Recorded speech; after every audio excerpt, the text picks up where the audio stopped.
Shannon, how drunk are you? 10 out of 10.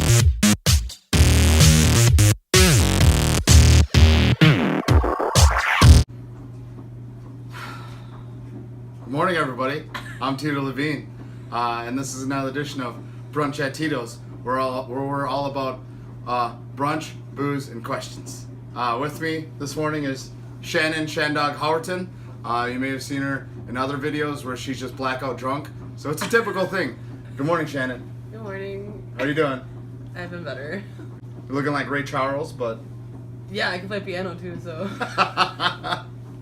yes, the artistry, Like the musical behind it. Stevie. So tell me, what happened last night? We came here for pregame, and then we kind of started playing some games, and What do we play? look, hot seat. Hot seat. It's a game where like you get a card, like there's like a category, or not a category, like something that you describe, and you give yourself an answer, and everybody else has an answer, and like it gets pretty wild. It says, what is something most people love but I hate? I don't like Batman. I hate Batman. We're done with this interview. He is a We'll have this superhero discussion once the yeah. There's a done. time and a place. I've had many of this discussion, but I'm trying so hard to compose myself. Okay, so after hot seat, well, then we kept drinking, and then you started making me do shots. yep. How do you think I felt? Do it. Yeah. Wait. And then like we called, well, Ben called an Uber and took people. We're out the door. You're like, you want to do another one? I was like, no. And then I was like, yeah, I'll do another one. And then we left. We only went to one bar actually. Yeah, for once we only went to one bar the entire night, and it wasn't Red Rock. It was not. It was not Red Rock. It was not. Yeah, I don't know what it was. And then all of a sudden it was like 12:45, and I was like, I need food. And then like we were both looking for each other because I think you were trying to buy me another shot. Yeah. Thank God. And I looked at you. I was like, I want food. And then you're like, all right. And then we went and got Ian's, and then came back here and kept drinking because it wasn't even bar closed yet. Yeah. So we had a nice little after party here. Yeah. Have a granola bar. What are you listening to? Keep digging. What about some fruit snacks? You want seafood Fruit snack? vinegar? Fruit snack. I love fruit snack. What time did you go to bed last night? Oh, like 4? Why is Christmas such a huge thing for you? I mean, I have a giant party down here in Milwaukee with all my friends that I want around me. I like to cook dinner for like everybody, and last year like 70 people showed up, and I was like happy crying because like it just felt so good, and I cooked this giant meal and actually fed people and had leftovers, so I don't know how I had that much food, but I did. You know, I have all these friends, and I love how I feel being surrounded by everybody, so I think that's the reason why I like it so much. Tell me about the first time you got legitimately drunk. Not like it was that long ago. So I was 17, and I was like, well, first time I drank it, my friends spiked my drink when I was in like 6th grade, and I was like, why does this Coke taste like ass? So the first legitimate time where I was just like, knew I was very intoxicated was my junior prom. And I won't say whose house we were at, but we went back to their house afterwards. I remember at one point in the night, I was playing beer pong from a computer chair, like couldn't even stand. It was fun. I'd do it again, but that's the very first time I got drunk. Would you rather suck a fart out of Harvey Weinstein's ass, or would you rather lick Harvey Weinstein's ear cheese? Oh my God! You couldn't give me a different person. No, we're going It Harvey still has Weinstein. to be Harvey. I have to lick the ear cheese. I'm not putting my mouth on his ass. Yeah, but it's ear Gross. cheese. Yeah, but it's like Do you know- suck a fart. That's so gross. You don't have to put your lips on his asshole. I just needed to suck a fart out. Ugh, no, you can like brush your teeth. Ugh.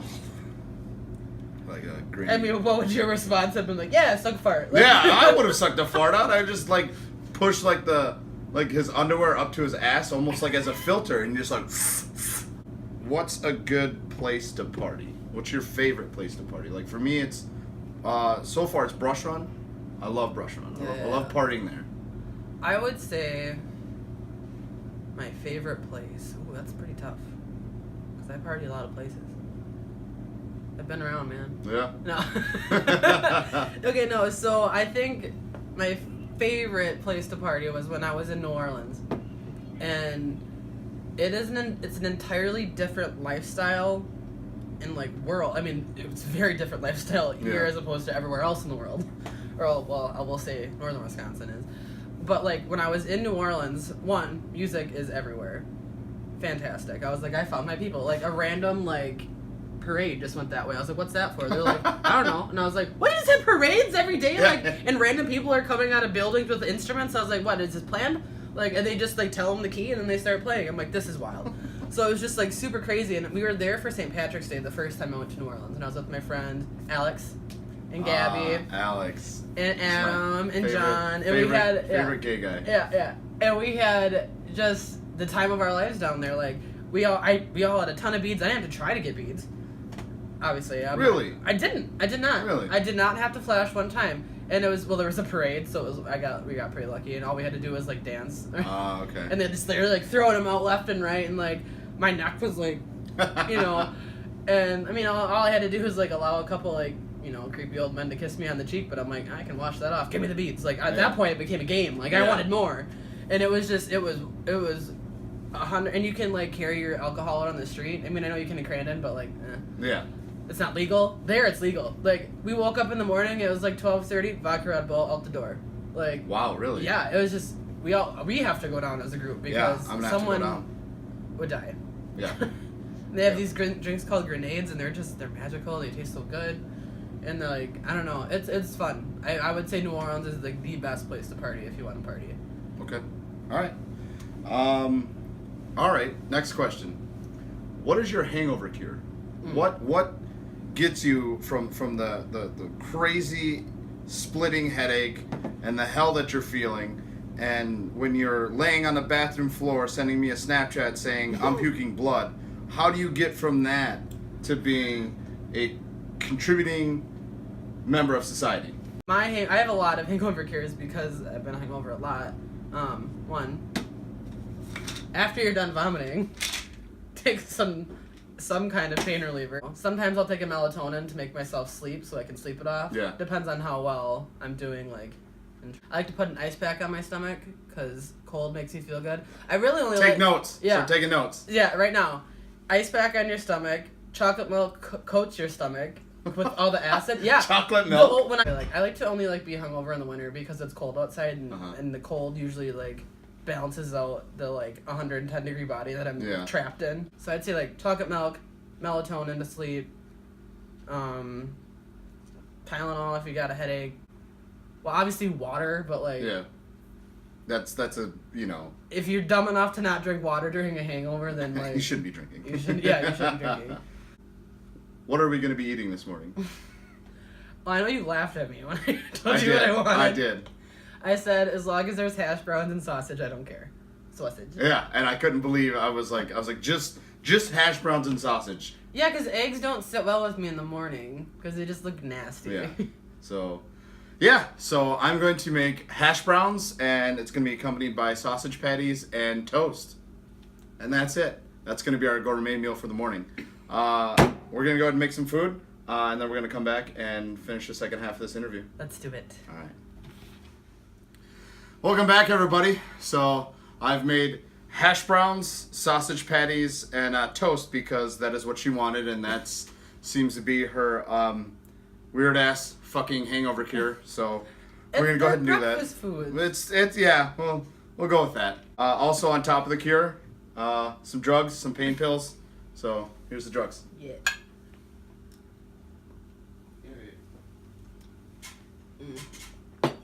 What is your best drunk story? It doesn't have to involve you. It can involve someone else. What is the best drunk story that you know of? I don't remember a lot of them, but I'll have to do a recent one. It was after graduation on Sunday. We went out on Brady Street and just got I mean, we graduated. Like, Yeah. we had to celebrate. I mean, Yep. commencement was on a Sunday, but, like, we were, like, went out. We started drinking at, like, 5 p.m., which is not really, like, us girls. We usually, like, start a little later, like, at, like, 7. You know, we're classy. 2 hours makes all the difference. We go out, night's over. Well, now it's time to go home. And instead of walking, like, 3 blocks to my friend's house, we walked, like, 2 miles to my house because I knew she lived close. I had 2 friends that live on opposite ends of Brady. Yeah. But we walked 2 miles back to the east side. But logic. I walk home, we get home. I give my friend some clothes. I'm like, go change. You know, go to the bathroom, go change. She goes to change. And so now I'm laying in bed. I hear a noise that sounds like a herd of buffalo running through my home. Oh. And I was like, what the hell's going on?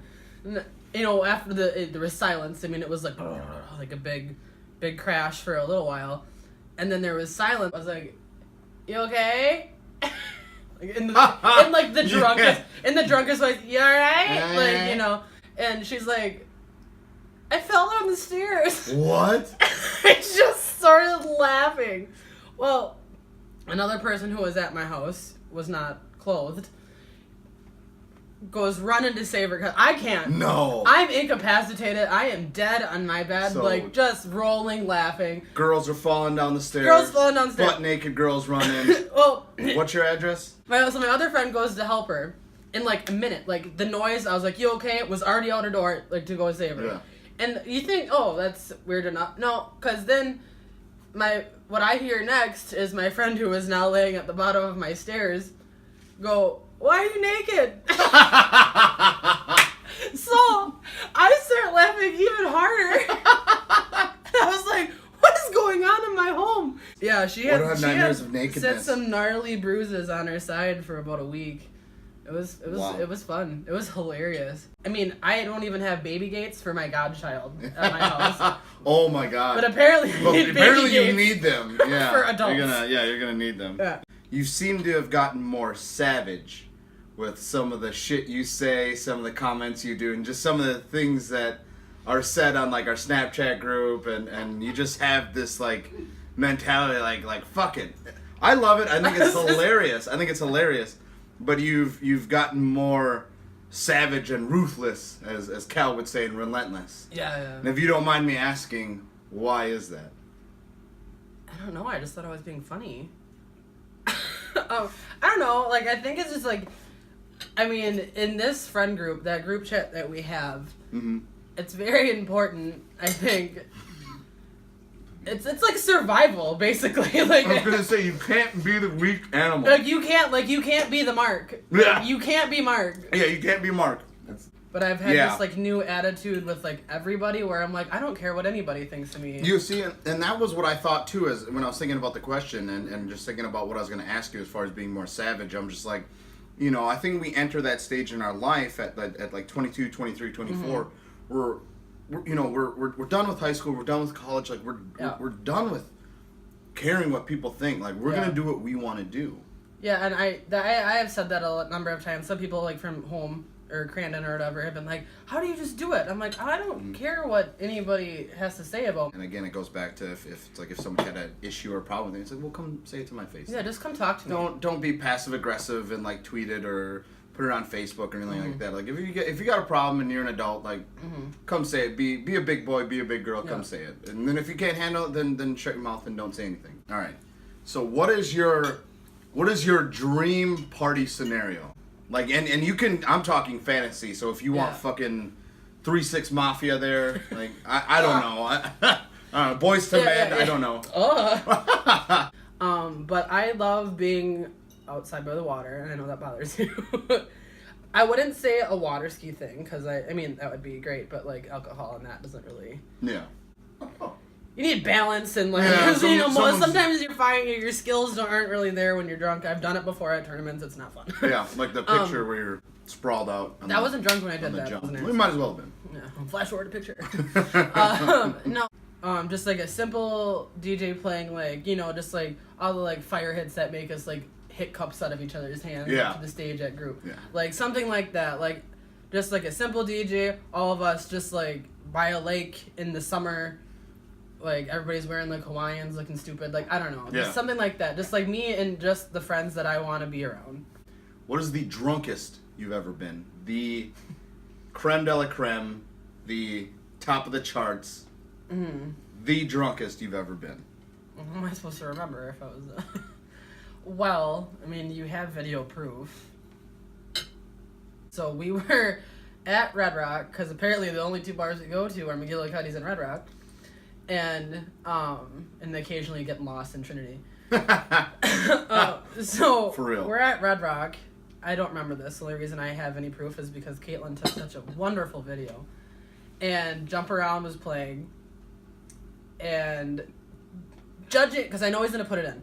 Judging by the way I'm dancing to Jump Around, which is like this like sloppy, drunken... I have rhythm, okay? Like...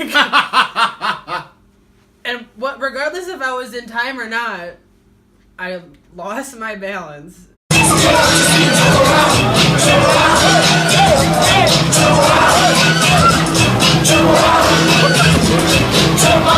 So I'm laying on the ground, my cup's up, and I have this giant smile on my face.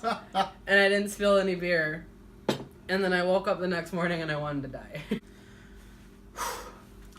Alrighty, so we're on to the last question. And as you know, the last question carries with it a shot. So I didn't know what to do, but you suggested what kind of shot we did, so we're gonna go ahead and do that now. Thank God. So Not the shot, but what I I got to pick it. Yeah, we're gonna go ahead and do a Dr. McGillicuddy's peppermint schnapps. So we're gonna go ahead and brush our teeth this morning. Oh my God, my stomach's turning just like pouring I this. want to die. Why do I do this shit? Like, I don't know. all right, hold on. I need a second. Yeah. Can I puke into this candle? Okay. Alrighty. Oh.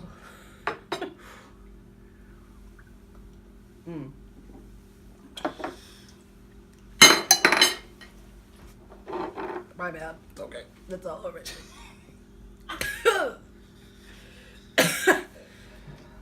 And this is what the final I'm sweating. looks like. I'm sweating. I'm gonna start sweating. That door's open, right? Okay. Yeah. Yeah. It's been open since last night. Yeah, fun. Alright. Let me cleanse the Okay. palate. Okay. Okay. Alright. Fuck. That never gets easy. Oh.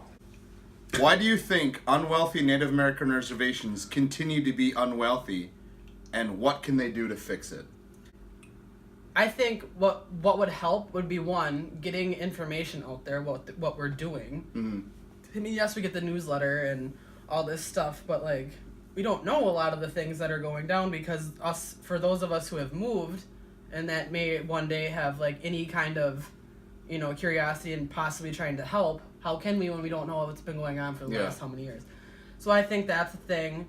So a better line of communication. Better lines of communication to the youth, especially. And I think we need a better education system out there. That was You need to funnel more money into that. I mean, obviously, we need to take care of our elders. We need to take care of our healthcare out there. We need to take care of, I don't know, like overall just well-being of the reservation. But if you're not funneling, we dealt with having to get transcripts to the education department. Yeah. And that was always a big to-do. But it's so hard to pull out of poverty when we can't even get our members to go to school.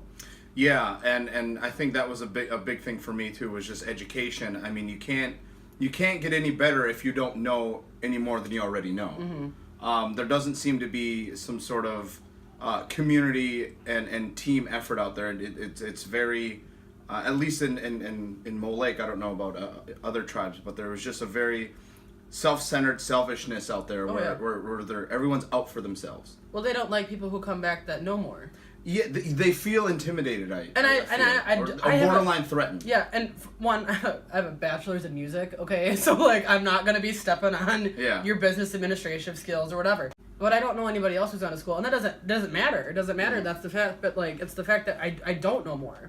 There should be more kids going. They should be doing panels out there with those of us who have gone to school to encourage the youth to go. Yeah. But they don't want to go because they're not seeing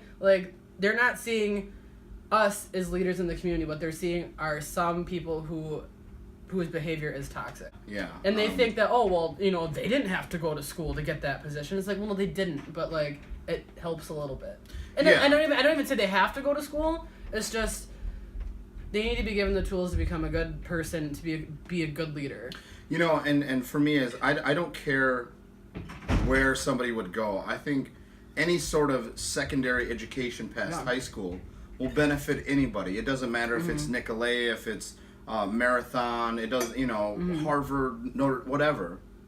I think as long as you're bettering yourself for you, for your community, for your family, I think that's the most important aspect of it. Yeah. And I think that's what needs to be stressed a little bit more is in that education department. Like, what can we do to send our tribal members out so they can bring it back for us? Because right now, I feel like if I went out there and said anything, they just look at me like I was some stupid shit kid. Yeah, they would say, and I felt the same way too. And I feel this way talking about it, where I feel like if somebody's watching it, they're going to be like, oh, well, he doesn't know. Well, I don't know because I don't live there. Yeah. So I don't know the specific intricacies of what's going on. But I understand business aspects. I understand people. I understand what makes things successful. And I feel like I would get the same thing too. Like, oh, you're just some college kid where you think you know it all. Well, and see, like, you have that thing. I mean, you grew up on the reservation. I did not. So what did I get called my entire life? Oh, she's an apple. She's dark on the outside, white on the inside. Okay. I'm sorry I didn't grow up on the reservation. That's not my fault. Yeah, that's not. Yeah. That's not my fault. I don't care. I'm still Native. And I think it speaks volumes that you didn't even grow up on the res, but you want to help the reservation where you're from. And then they're like, well, you're not any sense traditional. I was like, okay, well, you know, I mean, I have put on 6 traditional powwows down here in Milwaukee for the school, but none of you guys know because you don't like me because I'm a little white girl that didn't grow up on the res. I'm sweating about it, but like, I'm sweating too.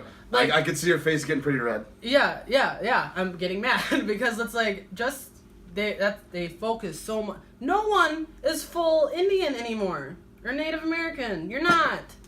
Sorry. People don't know about Native Americans. Yeah. And it's really sad. So it's like, if you want the tribe to be successful, you need to make yourself present and known and keep your youth involved because, I mean, we're the ones that are going to take over. But like, you feel very intimidated by them because you know they don't like you because you know a little something. Yeah, again, it goes back to them feeling some sort of, like they're almost threatened or like... I don't want your job. I just want to know what you're doing. Yeah, like we're trying to be better than them because we've gone out and got an education and that's not the case. Yeah. We just want to be... Involved. We want to be involved. We want people to understand. We want people to actually to listen to us. Not because we want to make decisions. We want to give our suggestions. Yeah. And we want to be heard. Yeah, we want to be heard. And if you don't do that, then why should we, you know, reciprocate any sort of effort? And they don't like when you question authority. It's like, well, you have to keep everybody accountable. Yep. They are running the tribe. Yep. We have the right to be like, well, why are you doing it this way? Yep. Why are you doing it that way? I agree. Without the fear of getting fired. I agree. That turns into tyrancy, and that's how it had been. I feel the last, I think before our current chairman, it was kind of like that. So, all right. Well, I'm sure we could discuss this for hours on end. We have, and we have, but for the time being, you covered a lot of questions that I wanted to answer. So, thank you for being on the show. My face is really red. I'm super sweaty right now because of that shot. Because we're red skin. And we're red skin. But if anything you can handle, a night out with me. If you want to be on Brunch at Tito's, again, we're about booze, food, and questions. So come on down. It's almost turning into like a second birthday party. Come on down. We'll go out. We'll do whatever you want to do. We'll cook whatever food you want in the morning. And we are here to fuck you up. See ya. God bless. I